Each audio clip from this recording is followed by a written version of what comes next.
This is the Adventist Watchman. In today's video, we're going to examine a phrase in the Bible in the book of Daniel that is called the Abomination of Desolation.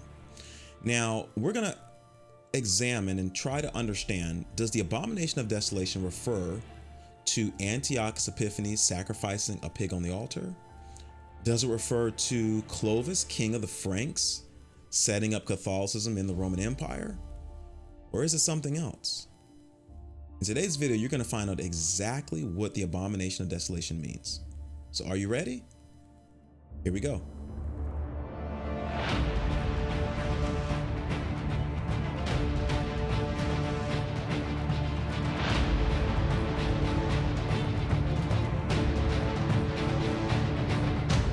We begin with the text that we are examining for today's study, and that's Daniel chapter 8 and verse number 13. Notice what the Bible says. It says, "Then I heard one saint speaking, and another saint said unto that certain saint which spake, How long shall be the vision concerning the daily sacrifice and the transgression of desolation, to give both the sanctuary and the host to be trodden underfoot?" Now, what I want you to understand is that this idea of an abomination or transgression of desolation is found in four different locations in the book of Daniel. Daniel 8:13 refers to a transgression of desolation. Daniel 9:27 refers to the overspreading of abomination, and he shall make it desolate. Daniel 11:31 refers to they shall place the abomination that maketh desolate. And then Daniel 12:11 says the abomination that maketh desolate. Now, you will notice that Daniel 8 refers to a transgression of desolation, but Daniel 9, Daniel 11, and Daniel 12 refer to an abomination of desolation. Okay, clearly there's a difference there. However, please understand that an abomination refers to it's an offense to God that typically is in reference to idolatry or idol worship. Okay, transgression simply means rebellion against God. In Daniel chapter 8, he generally refers to this abomination by referring to it as a transgression. And so he basically generalizes it by just saying it's a rebellion. The latter three references to this desolation gives a more specific definition by referring to it as an abomination, okay? And basically it's saying this is against idol worship. So understand that when we refer to the phrase abomination of desolation, most scholars, including, and I'm not a scholar, but including myself, we believe that the abomination of desolation and the transgression of desolation are all talking about the same concepts as far as what they represent. They represent some form of rebellion that generally refers to idolatry. Okay, so even though Daniel 8 says transgression, we still link it to this idea of an abomination of desolation. Okay, hopefully that wasn't too jumbled up for you to understand. Essentially, what I'm saying is that we believe that even though it says transgression of desolation, it still refers to an abomination of desolation. And hopefully that will be made clear as we continue this study. Now we have to understand, what is the definition of abomination of desolation? And I think this is probably at the root of this misunderstanding of this particular phrase. So let's define what is an abomination of desolation. We remember that an abomination is an offense to God, but more specifically, it is defined as something that is detestable, disgusting, and remember, it relates to idolatry. Okay.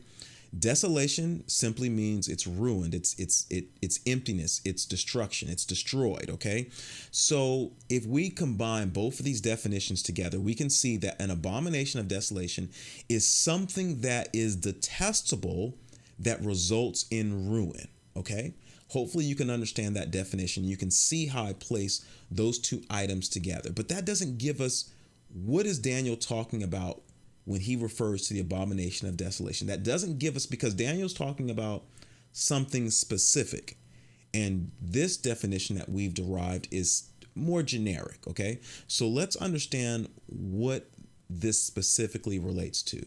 Now, evangelicals, they believe that this abomination of desolation refers to Antiochus Epiphanes placing a pig on the altar in the sanctuary, or in Jerusalem, and sacrificing a pig on the altar.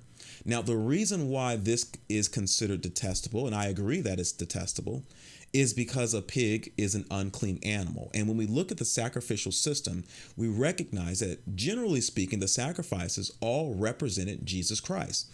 And Jesus Christ is an unblemished sacrifice. So because a pig is an unclean animal, and because it was sacrificed on an altar that is supposed to reference the clean sacrifices of Christ, we can say that it is clearly an abomination in the eyes of God. Okay. Now, there are two problems that we have with this theory, and these two problems deter it from actually being the abomination of desolation that Daniel is referring to here. The first thing, and we've already discussed this at length, is that, remember, we are dealing with the era of the Roman Empire. We're no longer back in Greece, okay? So this would create somewhat of a timeline issue with the prophecy, okay? But for the sake of this discussion, let's take that off the table. Let's pretend that the era or time frame that we're dealing with is irrelevant, okay? And let's deal with the abomination of desolation just on its merit. And you're going to see that even if we weren't constrained with this, this time frame issue, it still could not be Antiochus Epiphanes sacrificing a pig on the altar. Okay. And you're going to see this because what we have to understand is that an abomination of desolation, and when you look at just the context of the phrase abomination of desolation, you have to see that the abomination is what leads to a desolation. Okay. Hopefully that makes sense. So an abomination of desolation is an abomination that leads to a desolation. One comes before the other. The abomination always comes before the desolation because the desolation is the results of the abomination. Does that make sense? Okay. And you're going to see that because of this working definition that we have of the abomination of desolation, this order of operations, you're going to see that it can't be Antiochus sacrificing a pig on the altar. Okay. Now, we know this because when we examine the book of Maccabees, and I call the book of Maccabees the book of make-believe. The reason why I call it the book of make-believe is because this book is probably single-handedly responsible for most of the Christian world believing that the little horn is Antiochus Epiphanes, erroneously believing it. So the book of make-believe or the book of Maccabees, we're going to examine the story that it gives for Antiochus Epiphanes. Okay. Now I want you to notice what First Maccabees 1 says. Okay. It says, when Antiochus had firmly established himself as king, he decided to conquer Egypt and rule that country as well as Syria. Now, from verses 20 through 28, Antiochus strips the sanctuary of its gold and treasures. Okay, so that's what verses 20 through 28 is referring to. Now, I want you to notice how the book of Maccabees describes this desolation. In verse 29, it says, 2 years later, Antiochus sent a large army from Mysia against the towns of Judea. When the soldiers entered Jerusalem, verse 30, their commanders spoke to the people, offering them terms of peace and completely deceiving them. Then he suddenly launched a fierce attack on the city, dealing it a major blow and killing many of the people. Notice what it says. He says he plundered the city, set it on fire, and tore down its buildings and walls. Now, this is a desolation. Once Jerusalem was destroyed, this was a desolation of Jerusalem. Clearly, it's a desolation. Now, notice what else it says. Verse 47, they were commanded to build pagan altars, temples, and shrines, and to sacrifice pigs and other unclean animals there.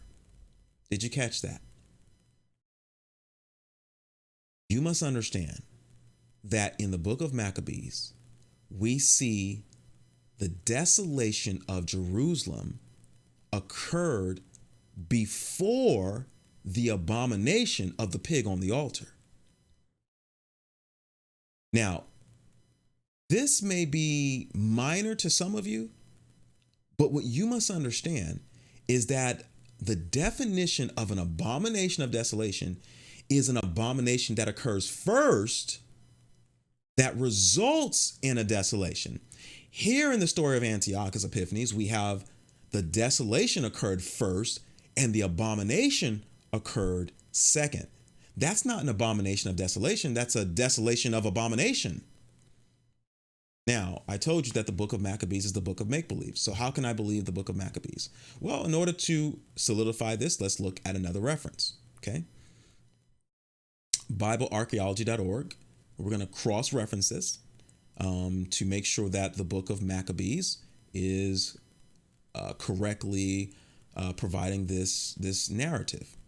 Notice what it says. Antiochus took control of the situation by slaying many innocents and brutally enforcing his cultural and religious policies on the population. A time of great tribulation occurred as traditional practices such as circumcision were outlawed, sacred scriptures were burned, and violators were brutally punished even unto death. Now, notice how it gives the narrative, the correlation, or the timeline here. It says, having already laid siege to the Temple Mount and destroying many of its fortifications, Antiochus built a new fortress known as the Acra to consolidate his power over Jerusalem and strengthen his political agents. Okay, so the desolation already occurred. He laid siege to the Temple Mount, destroying many of its fortifications. Okay, so we understand that the desolation had already occurred. Now notice what it says. As a culmination means this happened last. He proceeded to profane the temple of Yahweh by erecting idols within it, even going so far as to sacrifice pigs on the altar, presumably to Zeus. So, ladies and gentlemen, you should be able to see that this abomination that was placed by Antiochus Epiphanes was not the abomination of desolation that Daniel referred to here in the book of Daniel. Okay. And when we look at the context, we should see that the abomination is what leads to a desolation, not a desolation that precedes an abomination, as we see here in the time of Antiochus Epiphanes.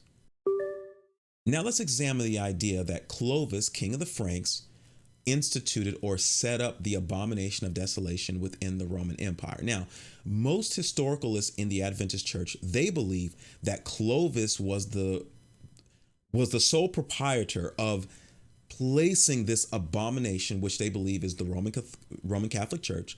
They believe that Clovis is responsible for setting up Catholicism in the Roman Empire. Okay.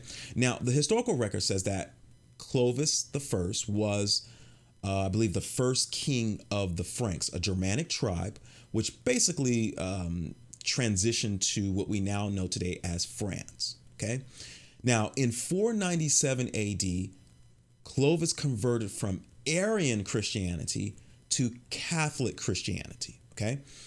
And because he was kind of like I guess you could say an arm of the Catholic Church, you could say that he is responsible for establishing or helping to establish Catholicism as the dominant religion within the Roman Empire. Okay. And because of this, he is associated with bringing or he's associated with this abomination of desolation. Now, let's look at a few Adventist sources that kind of bring this together so that you can understand exactly why most historicalists believe that Antiochus Epiphanes, when the Bible refers to the abomination of desolation, that they automatically look at Clovis in the year 508 AD. Okay. It says France during the reign of Clovis was the principal actor in placing the abomination. Okay. This is Apollos Hale, the Second Event Manual, page 83. We can see that he believes that Clovis is placing this abomination of desolation, placing the Catholic Church in the Roman Empire. Notice what Uriah Smith says in the book Daniel and the Revelation. He says, how was the daily or paganism taken away? As this is spoken of in connection with the placing or setting up of the abomination of desolation or the papacy, it must denote not merely the nominal change of the religion of the empire from paganism to Christianity, as on the conversion, so-called, of Constantine, but such an eradication of paganism from all the elements of the empire that the way would be entirely open for the papal abomination to arise and assert its arrogant claims. He continues, up to the time of the conversion of Clovis, king of France, in 496, the French and other nations of Western Rome were pagan. But following that event, the efforts to convert idolaters to Romanism were crowned with great success. Okay, so he places the conversion in 496. I said it was 497. Maybe I was incorrect, or it was somewhere around that 497, 496 time frame. Okay. Now, most historicalists in the Adventist Church, they believe that Clovis is responsible for placing the Abomination of Desolation due to the fact that in 508 AD, he won a decisive battle against another Germanic tribe, and this would eventually result in the Roman Empire adopting that Catholic form of Christianity in the Roman Empire. Okay. And so because of this, most historicalists, they place a level of prophetic importance on the year 508 AD. Okay. Now, I'm going to be honest with you, and this may be offensive to many of you. I don't see Clovis anywhere in the book of Daniel. That may seem radical to some of you. I understand that. And I want to make sure that you understand, I'm not saying that Clovis is not part of prophecy. Clearly, he is important to the role of the Catholic Church. So I don't want to make it sound like Clovis is a bum. However, when I look at Daniel, the whole book of Daniel, I just don't see Clovis anywhere. Okay. And I want to make sure that you understand that I believe the reason why many see Clovis in the Bible is because I think it's a misunderstanding of what the Abomination of Desolation is. Okay. I believe that once you understand the true definition of the Abomination of Desolation, you'll see that it can't be Clovis winning a battle in 508 AD, or Clovis joining the Catholic Church, or Clovis helping the Roman Empire adopt, Catholicism. Once you understand this definition, you'll see why I'm saying that. And you'll see why, hopefully you'll see why I don't see Clovis anywhere in the book of Daniel. Okay. Now, what I want you to understand is that Jesus gives us a working definition of Abomination of Desolation. You may not see it at the moment, but you will see it in a moment here. Okay. Now, notice closely what Matthew 24 verse 15 says. Jesus says, when ye therefore shall see the abomination of desolation spoken of by Daniel the prophet stand in the holy place, whoso readeth, let him understand. In Mark 13:14, the same parallel conversation is recorded, but he says the abomination of desolation spoken of by Daniel the prophet standing where it ought not. So understand that the stand in the holy place, or standing in the holy place, is the same as standing where it ought not. So understand that when Jesus says, when ye shall see the abomination of desolation, it will be somewhere where it shouldn't be. Okay, that's essentially what Christ is saying. So the standing in the holy place and the standing where it ought not is the same place. Does that make sense? Now, Jesus says that this abomination of desolation was spoken of by Daniel the prophet. Now, the question is, where is what is Christ referring to?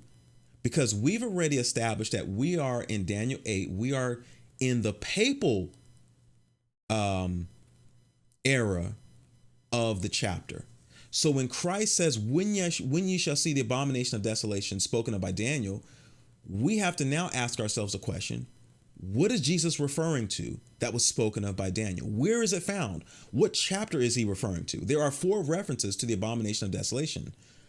What is Jesus talking about? I'm going to help you see that today. Ladies and gentlemen, when we look at the 4 references to the abomination or transgression of desolation in the book of Daniel, you're going to understand that all of them refer to the daily being taken away in conjunction with the abomination of desolation. All of them except for one.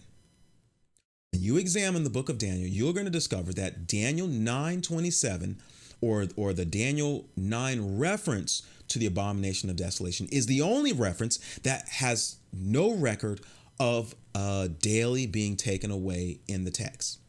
Now, this Daniel 9 reference is the only reference of the abomination of desolation that also talks about the destruction of Jerusalem.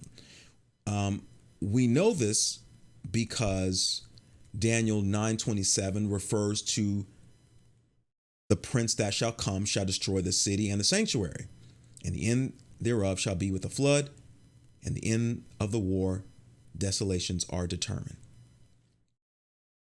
The Daniel 9 reference to the abomination of desolation is the only one that doesn't refer to a daily being taken away, and it's the only one that refers to the destruction of Jerusalem, okay?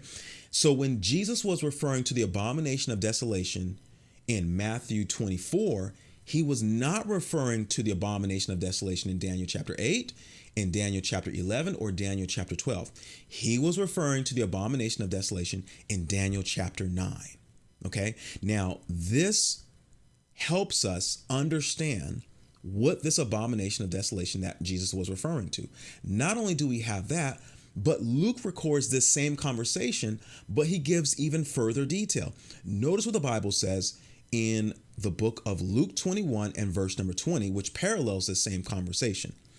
He says, "And when ye shall see Jerusalem compassed with armies, then know that the desolation thereof is nigh." Ladies and gentlemen, you should be able to see that the abomination here, Luke calls the abomination when Jerusalem is compassed with armies, okay? So, and then this desolation resulted in the destruction of Jerusalem in 70 AD, all right? So, notice Jerusalem compassed with armies is the abomination. The desolation is the destruction of Jerusalem in 70 AD. Notice there is an abomination that results in a desolation. One leads to the other, okay? Now, what you may not understand is that Jesus is giving us a working definition of the abomination of desolation. But Ellen White helps us see this definition in her writings. Notice what she says in The Great Controversy, page 25. Watch this. She says, "When the idolatrous standards of the Romans should be set up in the holy ground, which extended some furlongs outside the city walls, then the followers of Christ were to find safety in flight. When the warning sign should be seen, those who would escape must make no delay." Now, you must understand that the Roman standards were basically a staff, and it had a symbol of Rome on that staff, okay? And the Romans would often take this symbol into battle because they believed that, this would give them an edge over their enemies, all right? Now, what I want you to understand is that this Roman standard was seen as a god to the Romans. Maybe not a god like, the sun or some of the other gods that they worship, but nevertheless, it was idolized similar to a god, okay? And Ellen G. White, and this is why Ellen G. White calls it the idolatrous standards, okay? These standards that the Romans would take, she calls them idolatry. Remember, what did we say the abomination was? It was in reference to idolatry, okay? Now, what Ellen White is telling us that the abomination was when the idolatrous standards of the Romans entered into the grounds of the holy city. Jerusalem was the holy city because this is the birthplace of Christianity. It was where God's people were. So it was still a holy place. But when the idolatrous standards of the Romans engulfed, invaded, infiltrated onto the grounds of the city, this was an abomination that led to a desolation in the year 70 AD. Now, once you understand that this infiltration of the holy mixed with the profane, or let me say it this way, this definition of an infiltration of the profane onto the grounds of God's holy things, this definition is the only definition.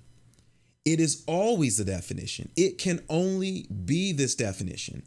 And once you understand that it can only be this definition, every time we refer to an abomination of desolation, it is an infiltration of pagan idolatry onto the grounds of God's holiness. Once you see that these two things, when it's combined, when it's infused together, it is always this definition. It is only this definition. It can only be this definition, ladies and gentlemen.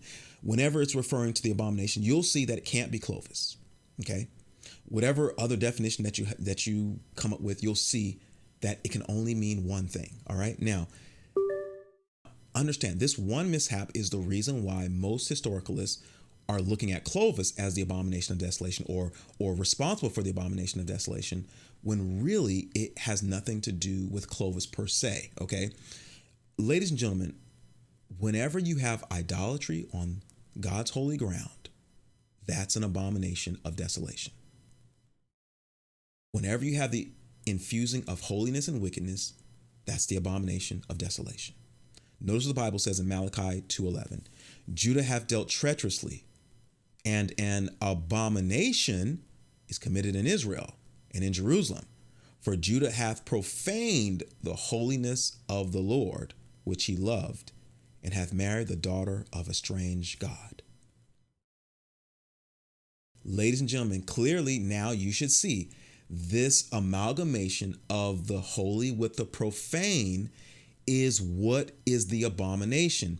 And this abomination, this type of abomination, would lead to ruin. That's why it's called an abomination of desolation. Now, Daniel gives us two. We know now there are two separate abominations of desolations in the book of Daniel. Daniel 8, Daniel 11, and Daniel 12 refer to one abomination of desolation. Daniel 9 referred to another abomination of desolation. The reference in Daniel chapter 9 occurred in 70 AD when Jerusalem came upon the grounds of the holy city. It happened a little bit before 70 AD. They started coming on the grounds, but it culminated in 70 AD. All right. But now, when is this second abomination? When did the second one occur? This is the one that we're referring to in Daniel chapter 8. Well, ladies and gentlemen, all we have to do is ask ourselves, when do we see another time in history where paganism infiltrated the grounds of God's holy things? Well, ladies and gentlemen, after Christ established a church, not long after he established a church, the church started becoming Romanized. Pagan philosophies began creeping into the Christian church. Ladies and gentlemen, the Roman Catholic Church isn't called an abomination of desolation because, it ruled over the saints of the Dark Ages. The Roman Catholic Church is called an abomination of desolation because it embodies an infiltration of paganism and Christian philosophies and mixes them together. That's what creates an abomination of desolation. Okay? This mixture with the holy and the profane is by honoring God's apostles with pagan style statues. It's mixed the holy with the profane by elevating Mary to a similar mother and God's son, like in some of the pagan traditions. It's this mixing of the holy with the profane is bringing a form of necromancy into the church by praying to dead saints. When we look at many of our holidays, we can see that they came over from Catholicism, but that transition from Catholicism was already tainted with a mixture of pagan and Christian philosophies. And when the church began accepting these pagan philosophies into its doors, this created an abomination that led to nearly almost the destruction of the whole Christian church. So we understand the taking away of the daily represented the taking away of the New Testament Christians. And in its place came a new organization that combined pagan and Christian philosophies into one organization. And this resulted in an abomination, a desolation of the Christian church. Ladies and gentlemen, I'm the Adventist Watchman. And now you understand the true meaning of the abomination of desolation. God bless.